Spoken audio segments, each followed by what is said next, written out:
Bonjour Antea. Bonjour. Je fais partie des spectateurs qui ont rempli cette salle avec bonheur pour voir ce magnifique spectacle. Et je le redécouvre et c'est comme si je le voyais pour la première fois. J'ai bu chaque moment avec une joie vraiment immense. Et maintenant je te laisse la parole parce que tu en parleras mieux que moi certainement. Victor Hugo, mon amour, c'est l'histoire extraordinaire de Juliette Drouet qui a aimé pendant 50 ans Victor Hugo. Et elle est certainement la femme qui a participé à faire de lui l'homme aussi extraordinaire, le grand poète, l'homme politique, le grand dramaturge qu'il a été. Parce que à chaque instant de sa vie, elle lui a porté un amour constant, régulier. Elle lui a sauvé la vie. Elle a sauvé ses manuscrits. Elle a copié tous ses textes. Elle était la première personne avec qui il échangeait les choses. C'est elle qui a fait de lui un homme de gauche. Parce qu'elle venait d'un milieu vraiment très misérable. Elle avait énormément souffert dans son enfance. Et en fait, c'est elle qui a participé au fait de lui ouvrir les yeux. Et c'est grâce à Juliette, en fait, certainement, que Victor Hugo a pris tellement fort, en fait, aussi la cause des femmes.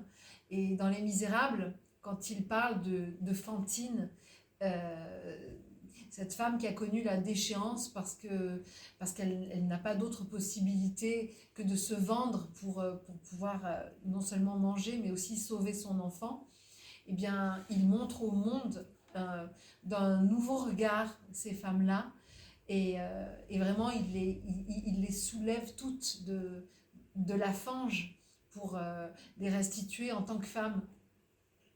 Donc c'est une pièce que j'adore. Voilà, c'était la 831e ce soir. Et c'était très émouvant de jouer ici au Théâtre des Muses, dans ce théâtre où je connais quasiment tous les spectateurs fidèles. Et voilà, jouer ça dans mon théâtre, c'était une représentation magique. Vous l'avez joué plus de 800 fois, mais vous l'avez joué à Paris, à Avignon aussi? On l'a énormément joué à Paris, on a dû faire à peu près peut-être 400 représentations à Paris, on a dû faire 150 représentations, si ce n'est plus, à Avignon, et puis tout le reste en tournée. Forcément, la tournée, c'est plus compliqué parce que c'est une date à gauche, une date à droite, il faut chaque fois partir, revenir. Euh, mais déjà, on a joué dans toute la France, dans tous les pays francophones, jusqu'en Nouvelle-Calédonie, sur l'île de la Réunion. Enfin, Mm. on a fait vraiment beaucoup avec ce spectacle. Oui. Et je me suis promis de le jouer jusqu'à ce que ma fille soit capable de reprendre mon rôle. Oui. Elle fait du théâtre aussi, Oui, l'autre. Personnellement, je vous souhaite une très longue vie à cette pièce et à sa Mm. succession. merci.